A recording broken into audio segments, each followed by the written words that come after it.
Hello guys, welcome to my new channel, Gay News.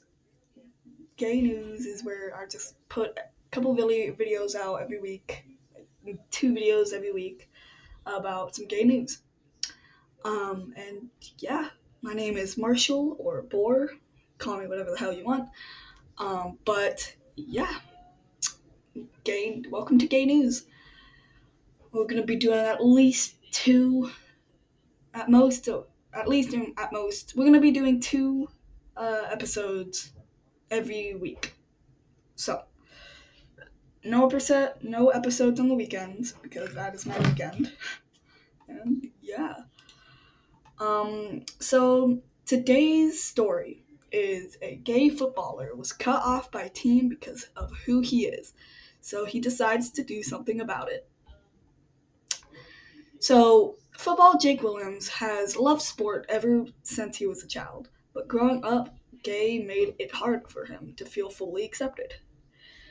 In my own head, when I was growing up, I thought, I don't feel fit in. I'm never going to come out. I'm just going to live this life with a wife and kids, and that's going to be me, Jake tells Pink News. Jake says, at the age of 16, Jake started playing semi-professional football, or soccer, if you're American. After a brief stunt playing for a Polish football team, soccer, after university, he left it all behind to pursue a career as a personal trainer. He plans to move to Chicago to work as a trainer in a gym where, scuppered by COVID-19, all of a sudden Jake found himself alone with his thoughts.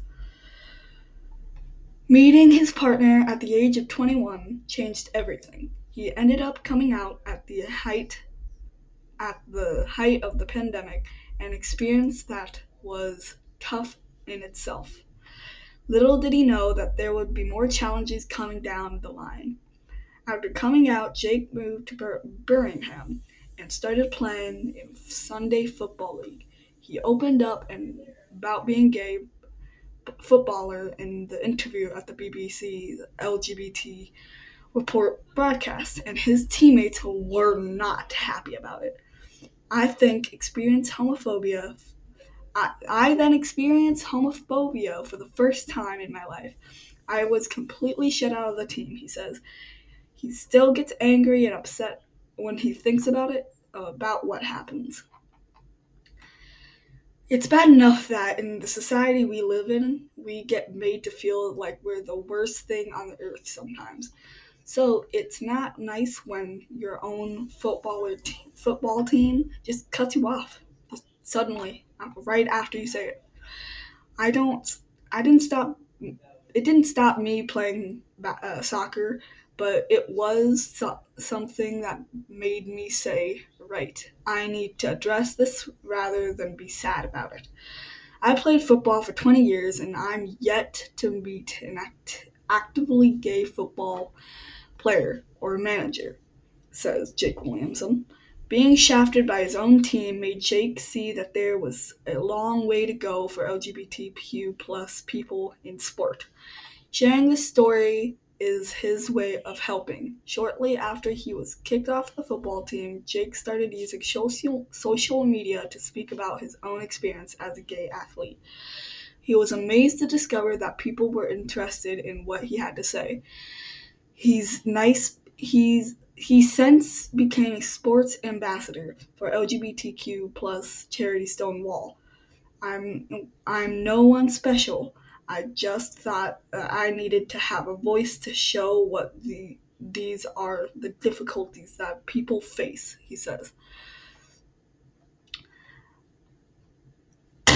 Um, And what he said on Twitter was he said, proud to say that I will be partnering with Stonewall UK as the Sport Champion Ambassador in 2023. My aim is to help people see how amazing it is to be your authentic self, but it's also help to bridge the gaps in the community and allow people to feel connected. That was a really good speech.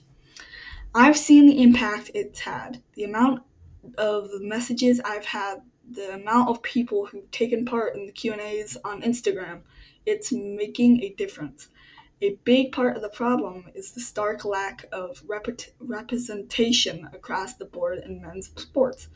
I've played football for 20 years and I'm yet to meet an actively gay football player or manager, Jake says. I think he already said that. To me, that is absolutely outstanding. It says a lot about role models and feeling accepted in the community when there isn't really a community to be a part of. People still see people still see being gay as a weakness. He determines to get to the root cause to figure out why men's football is still such a difficult environment for people to come out in. Part of the problem lies with the sometimes toxic fan culture, he believes. It's really difficult to be like, look, I'm gay. It's not an unknown thing that people see it as a weakness.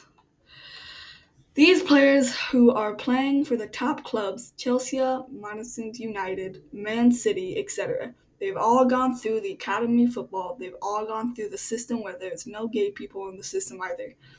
So for them, they're not seeing LGBTQ plus representation. They're just focused on football, which is why people tend to come out after they retire.